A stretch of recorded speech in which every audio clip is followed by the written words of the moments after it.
There's going to be a couple things that I've saw that it makes it look like people complain too much about certain things, and then they drop the Nerf hammer and they put diapers on things.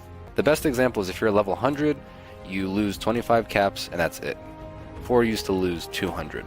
Instead of making it your level, they broke it down to 25. I don't know what the deal is. I don't know if somebody was like, well, I went into a game and I died 17 times in a row because I wasn't smart enough to try to leave the server, so he took all my caps. It's like, what the you're an idiot. All griefers are gonna go back to adventure. Here's the thing though. That means more people are gonna complain about their bases getting blown up and this and that. Or any other type of griefing will probably get patched quicker. It's gonna be wherever the complaints go. You know?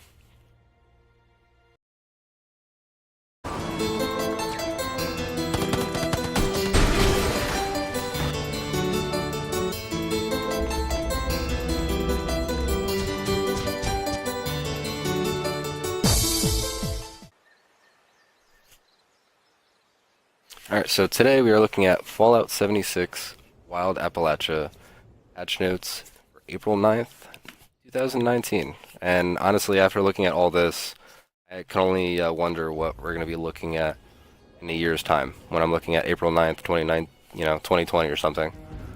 But in any case, patch 8 arrives today, they're saying, and there's a ton of stuff. Pages and pages and pages of patch notes. I honestly wanted to run these through as a plotter just as a joke because it would be a gigantic list or a giant waste of paper, however you look at it. But in any case, we're looking at some new quests, balances, a bunch of new content. But starting straight off the bat, we have the Lying Low questline, and then there's also another questline that's going to be started very soon. But we're looking at the disappearance of Calvin Van Lowe. No clue anything about this person. They're saying design and balance adjustments. I would say the biggest thing for me is going to be the vendors. Turrets, I guess, are a nice increase to kind of prevent, deter, can't even prevent griefing anymore. If turrets are supposed to be more OP and people can somehow get around it no matter what, it's just going to be, a drop in the bucket. It's not going to be enough. Glowing mass, they did some changes to that. V.A.T.S, and more have received design and balance updates. Item renaming, that's going to be fun. I'm going to rename a couple things just to look at them quickly and know what I want to use. The news screen, looking at that right now, it's a nice little sample of all the different things coming in. Kind of makes me hopeful of this game is starting to shape into something that, who knows, maybe one day it'll be cross-platform. Doubt it, but who knows, right? If they start making this kind of like one massive game and they start making this like its own interface, and I don't know, I think they could rework this somehow to be something, of a bigger game. I don't know. I want to say this is not just an MMO light game. I want to say this is going to become a larger MMO game. Or at least I would hope there would be, more than 24 people per server if they build this the right way. Compare this to games like Ark that are looking at 50, 75, and then 100, and then over that person servers.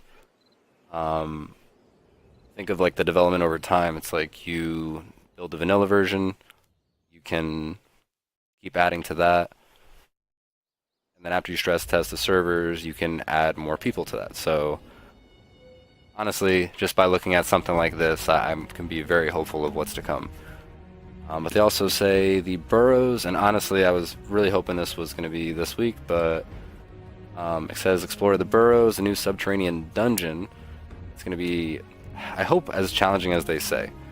Especially that when they give examples, they reference lower levels. They reference oh, for example, if you're level 60, you're going to lose, 15 caps instead of 120. So it's like, wait a second, how many level 60s are going into these PvP modes? You see people, crazy high levels going around destroying people. It's like, at some point they're going to put training wheels on PvP. At some point they're going to put, okay, if you're greater than level 100, you can be in this PvP room, If you're less than level 100, you can be in this PvP room. And the next step is people are going to make these OP, low-level characters, and then they're going to complain some more. But, I don't know. Mark my words now. Let's see what that turns into later.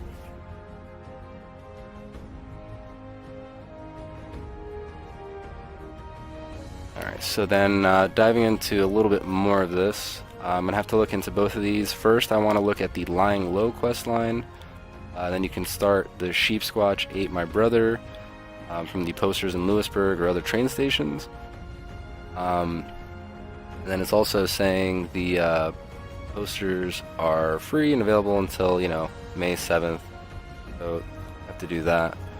But instead of going to, instead of going to Lewisburg, get up at any train station. New dungeon, the Burrows. Again, coming next week. I really wish this was earlier. New dungeon experience will become available 1 week following today's patch.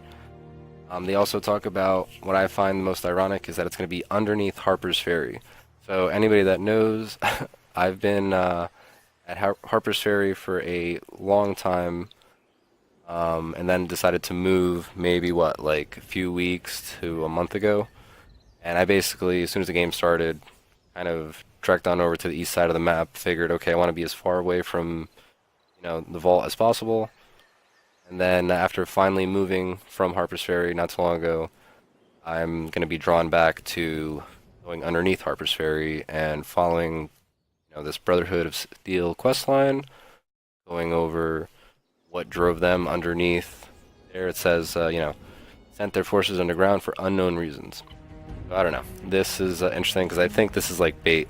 I think this is them for unknown reasons. Now they want to see what the Reddit community says, or how people respond, and okay, so what can we? This is a positive response, negative response.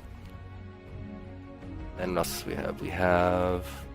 There's even the hardiest of Appalachian adventurers will have difficulty exploring Burrows alone.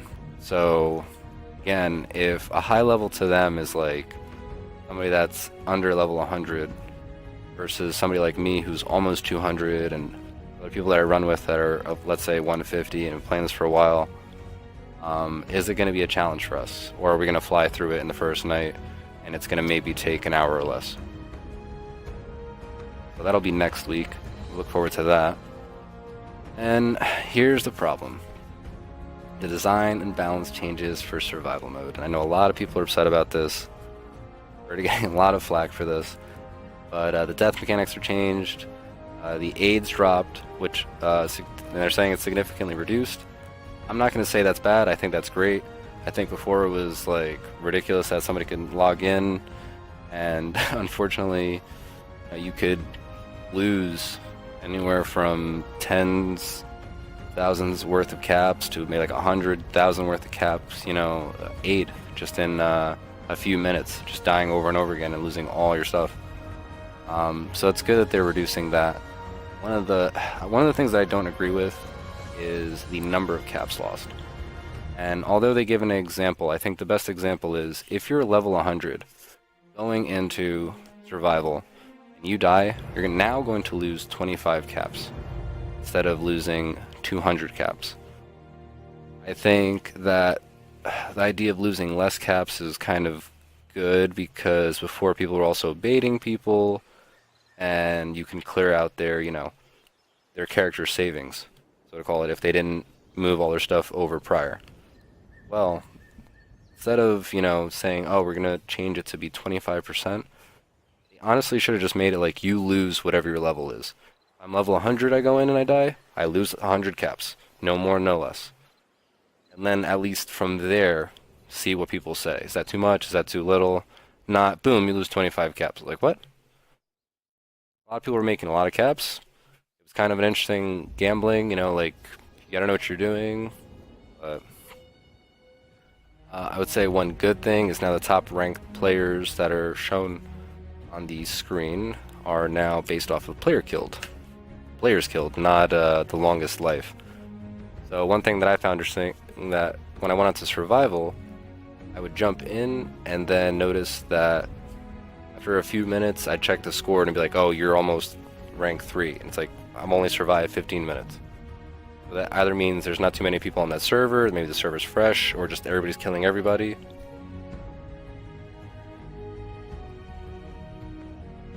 At that point, I don't think you should be killed, or you should be marked for death upon entry, because like you server hopped once and all of a sudden you're, I don't know. It's good that they're changing it to based off of kills instead of that.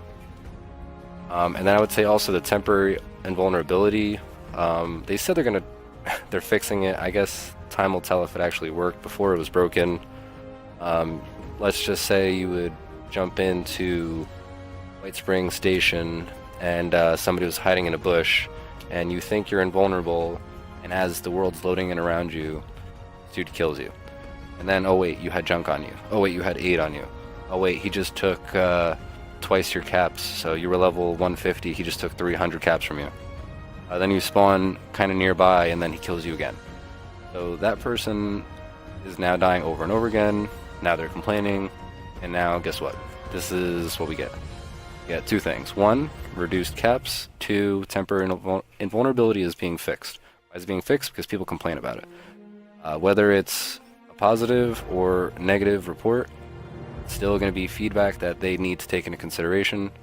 If people aren't happy about these updates, they need to, use Reddit as their platform, use Twitter or whatever, but don't, just base it off of trolly memes that are easy to repost because they're funny.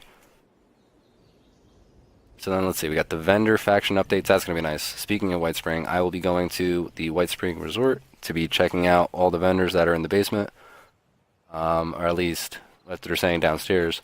They're saying the Enclave will not be a part of that, but now the pool of 200 caps is now in a combined pool of 1,400 caps. So that's kind of good to know. So now you don't have to jump around the map and spend all your caps basically. It's like, okay, let me hop here. Oh, 30 caps. Let me fast travel here. Okay, another 30 caps. By the time you know it, you've already wasted like at least one of the vendors' caps and fast travel fees. And then it's also good to know that the cap pool resets after 20 real-time hours. So again, they're going to keep us up to date with, these, sometimes people are like, oh, is it 24 hours? Is it more than that? I did see this before on Reddit, but it's good, again, to see this reinforced. They're saying 20 real-time hours. Turret attack damage, so this is, again, another thing about people complaining, and honestly, it was broken. Turrets now become more feasible. There's been so many times that I would place a few turrets at my base, and then somebody would come in and grief my base, and then it would do nothing. Multiple times that would happen, and I finally learned not to repair my turrets. So it's kind of easier to, I guess they're saying, it's going to make it a more consistent threat against attackers, so you can rest assured more. I don't know. Let's see. Also saying, the increase in base damage for all turrets has gone up. Be damage scaling based off of characters, and then ranging from 15% to 100% damage depending on the turret. That's a lot. It's a pretty decent increase in damage, but now it's going to be like, yeah, so I ran by somebody's base, stepped on a twig, pissed off his Brahmin, and then his turret turned around and one-shot me. That's going to be like the next story we're going to read on Reddit.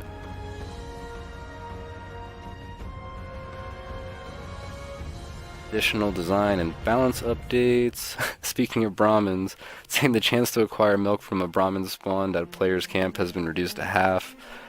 One of the funny challenge updates, I would say, is just recently we're complaining about 50 beverages to be drank was a huge inconvenience.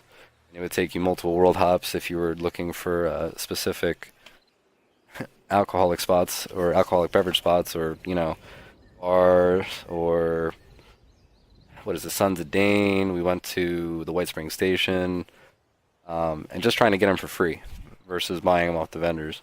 But now the challenge is 25 beverages, so that's good. And beverages to 20 and 10, so that's good. The challenge is, let's see.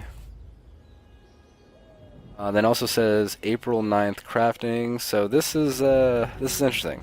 Several craftable hats and outfits have had their crafting cost increased and cap values decreased. At a glance, that kind of like sucked. I was like, I'm not understanding this.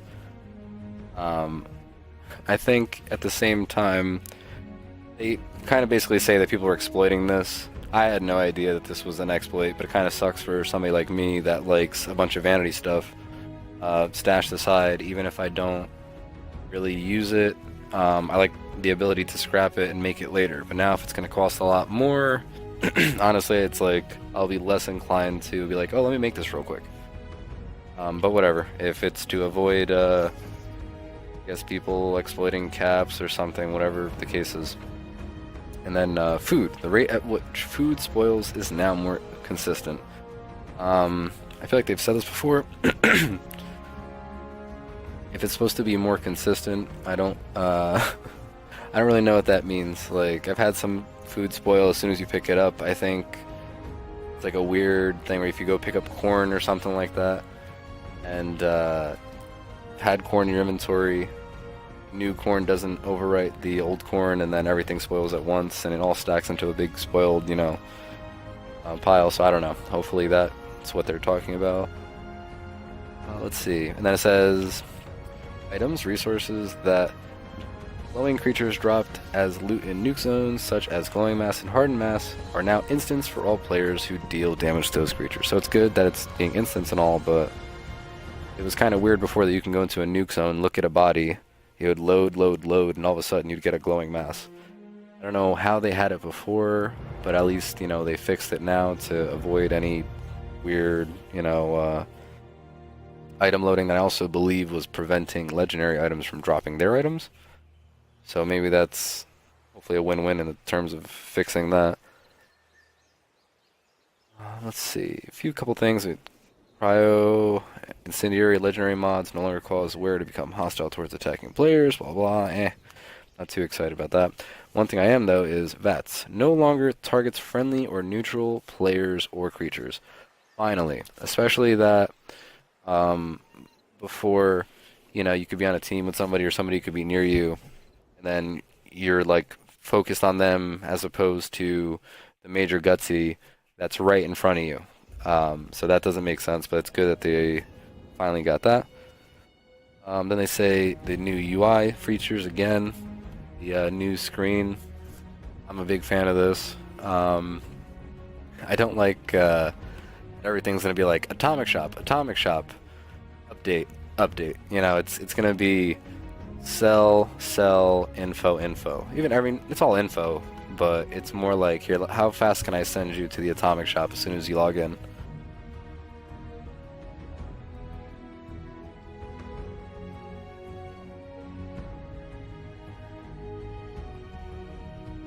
Talk about, it's more info, this and that.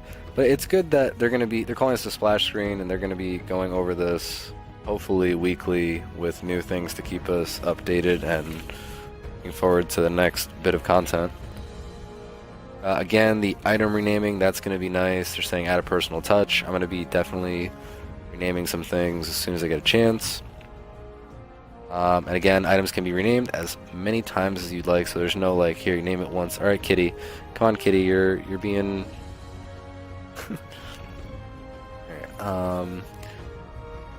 the additional user interface updates. Item assignment icons. When viewed in the stash or transfer menus, items that have been assigned to an object now display icons next to their names, indicating where they have been assigned. So, whatever, they're starting to work on some stuff, and they're making sure that it's, you can track things, whether it's, these icons will only appear on items assigned to the fermenter, blah, blah.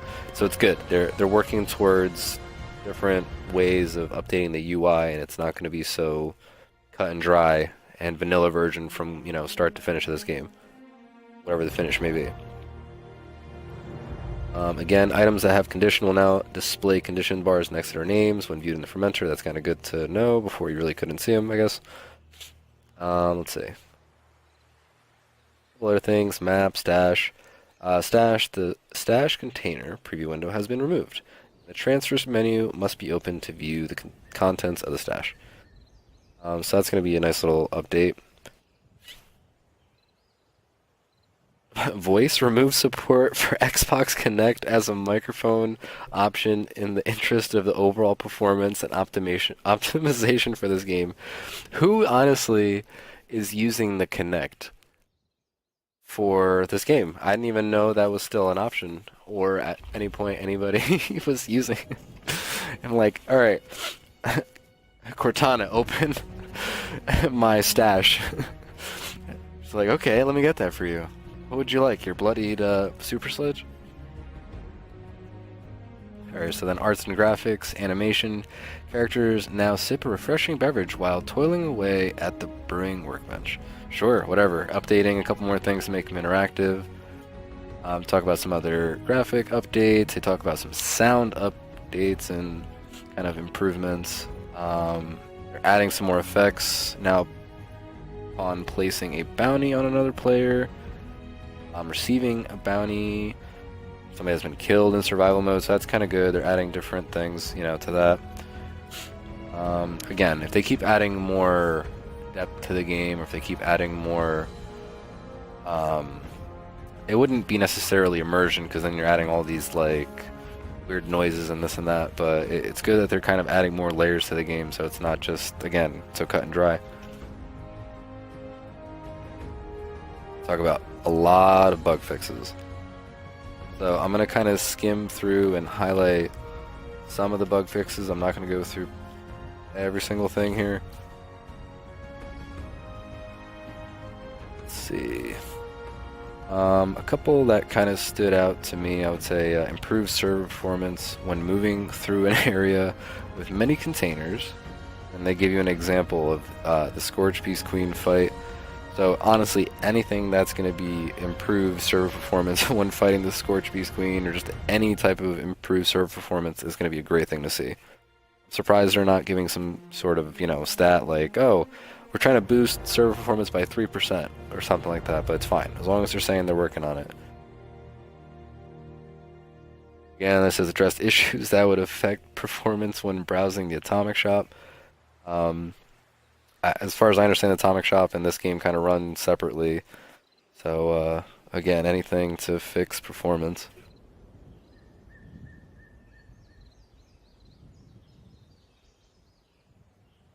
You can also talk about a lot of, you know, optimizations here and there about saving your characters, entering and exiting the Atomic Shop.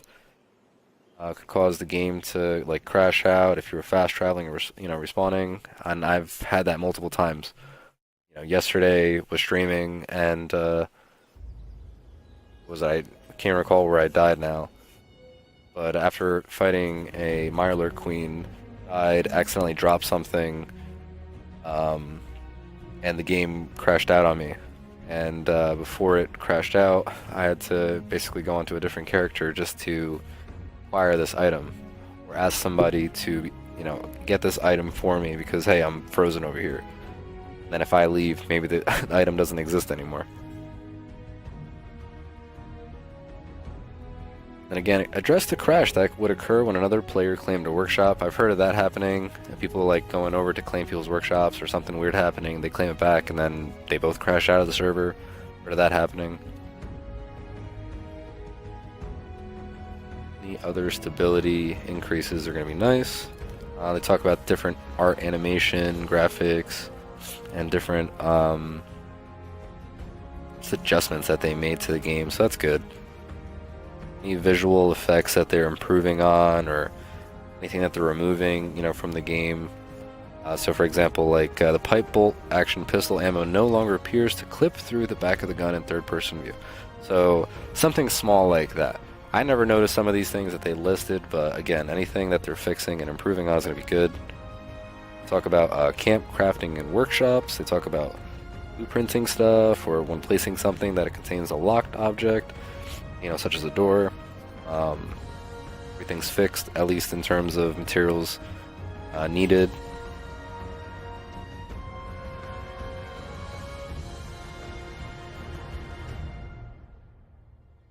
So again, they talk about exploits, addressed an exploit that could allow players to gain a free camp placement.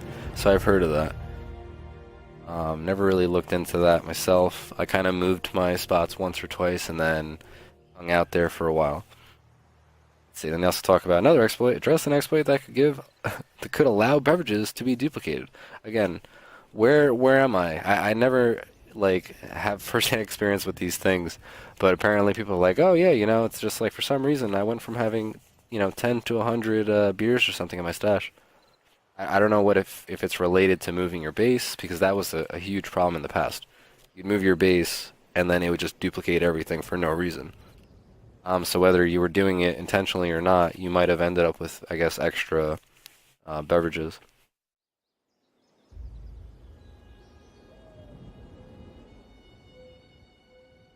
There's a lot of good stuff. This list is definitely lengthy. A lot of things don't really affect me per se, but are good to see that they're combing through and fixing a lot of stuff. It's almost like they were talking to us, and all of a sudden they got a little quiet. And then, PAX East came around, and then they had their little Bethesda event across the street, had that whole thing. So again, making noise, talking to the community, telling people stuff. And then today, really just wrapping it up.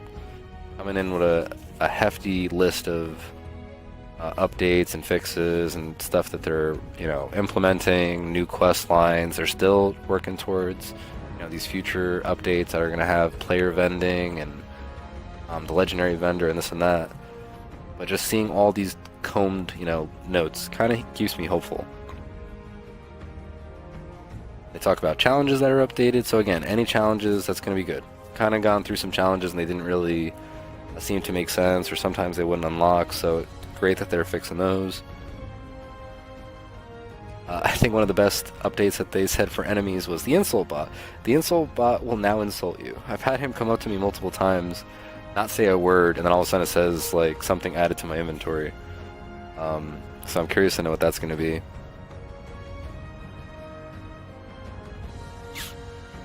They talk about respawning. Large enemies no longer spawn in incompatible locations. I've definitely seen behemoths spawn in very strange places. So I don't know if I guess that's what they're talking about. But let's see if I can still spawn behemoths near the workshop at what, Berkeley Springs, or is it Bogtown? I can't remember now. Oh, Bogtown, I think. Some more fixes in terms of items, ammo they fixed. Some issue for equipping ammo. I've had that happen to me as well, I guess. I don't know if it was a plasma items or not. Exploits addressed an exploit that could result in an infinite ammo for the Gatling laser and Gatling plasma. That's exactly what I'm talking about. An issue with those things, yeah. So I guess that's what they're talking about. Alright, so some food and other different things that they fixed. Weapons. They said a salvage assaultron head, no fires, all fusion cells, and a player's inventory on the first shot. Yeah, I've had that happen to me, and that's like the worst item to have, especially that I've gotten a quad assaultron head before, which quadruples the ammo capacity. What that does, I don't know. I just know that it uses all your ammo in the first shot, so I'll never find out. They talk about some updates for the quest, events.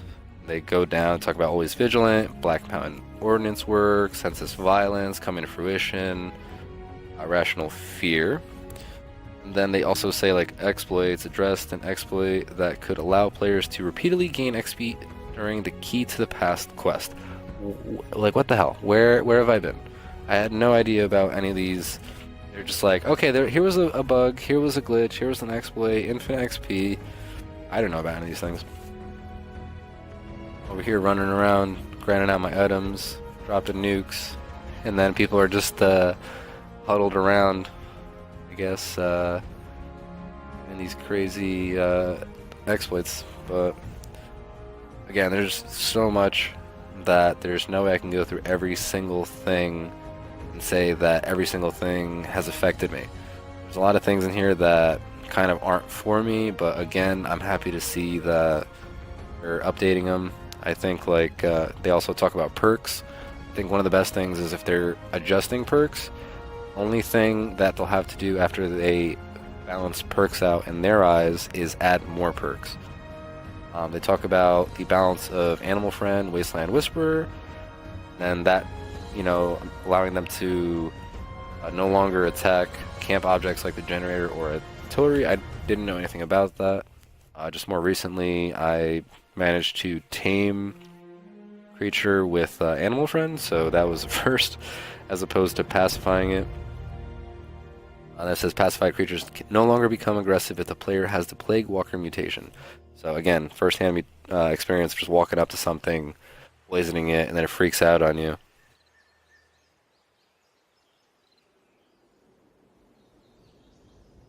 Then Escape Artist, Cap Collector, and they talk about shared perks all kind of being fixed and updated. Cap Collector, an issue that could prevent the search option from being displayed while viewing cap containers. I don't think I've had that happen. Escape Artist gaining invisibility from the Chameleon mutation while already invisible from the Escape Artist perk, or vice versa, no longer results in permanent invisibility. So, anybody that's, hard on that for, PvP mode, and that's a quick little crouch, crouch, crouch, and then all of a sudden, you're invisible forever. Finally, they fixed that. Surprised they didn't fix that a little earlier, because I think that's been here for a while. Shared perks no longer automatically become unshared if the sharing player's charisma stat is modified. Happened multiple times for me, and unfortunately, like I rock at 3 charisma, so if something costs 3 charisma to share, and let's say I take an alcoholic beverage that subtracts 1 charisma, then I can't use it. So maybe now this will allow me to use it, I'm not sure. Talk about some more sound, UI fixes. Talk about some fixes for the shop. This is for the main menu again. Hoarding people, it says, in survival. When placing a bounty on another player, that cap amount displayed now more accurately matches the slider's position. Survival beta, if a player only owns the minimum number of caps required to place a bounty on their killer, the slider position will now more accurately. So, little fixes for survival beta again. Let's see. I don't know, just a bunch of fixes overall that nothing too crazy stands out. I am happy that there's going to be a lot of new content. I'm going to be jumping into the quest. I'm going to have to rename some items. I'm going to have to go to White Springs to sell some stuff. I have to go to my base and repair my turrets. I mean, I'm going to have to go to Lewisburg, start the low-lying quest line. I don't know, there's a lot to do. I'm excited. I think if I was excited before and it was just like a little tease of like what's to come, I think the fact that they can be like, all right, we did all this. We fixed everything. Read the patch notes. I think if they can keep doing that consistently and say, we're listening to you guys and we're working on it and we're fixing it and we're going to update this game forever, I think it could be feasible.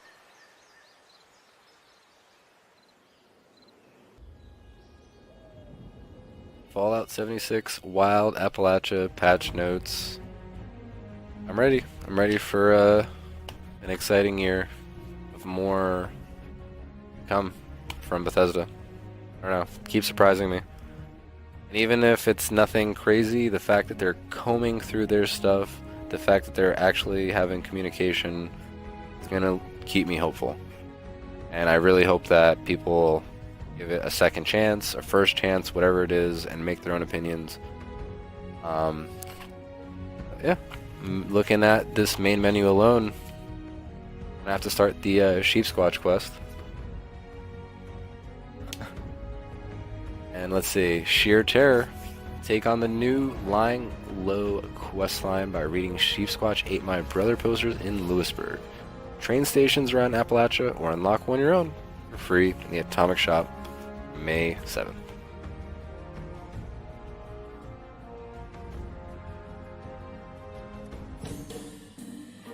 And is there anything else new? The carved door, Bone Raider skin, a couple of these things were previewed.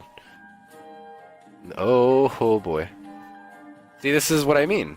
This is like something that I would probably want, but yesterday night I spent all my caps, not all my caps, all my atoms on something else. Why do I want this? I don't know. I just want it. A Death Claw pelt rug? Hell yeah, I want this. Oh man. Alright, let's do this.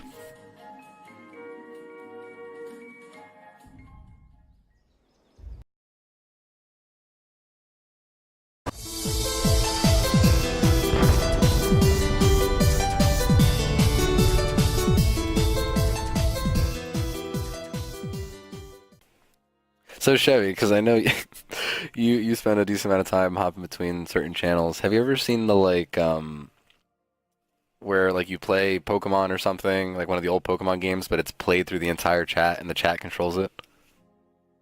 hmm So is there anything like that for these types of games? I haven't seen any like that, no. But that would be interesting. I've only seen fucking Twitch Pokemon, basically. Sure, sure. Twitch plays Pokemon. Just like make this as interactive as possible. And then it's like you basically start right Dude, next it'd be to such the a shit objective. show. People be fucking dropping weapons and stuff. Oh my god, it would be so bad. Well, no, I'm saying if there was some like in a perfect Be like, world "Oh where my God, I just it got was this just legendary I've been looking for," then chat would go, drop the legendary and leave and fast travel. fuck, just drop it. Fast travel. We should do that one day, and that'll be the day that I find the best shit ever.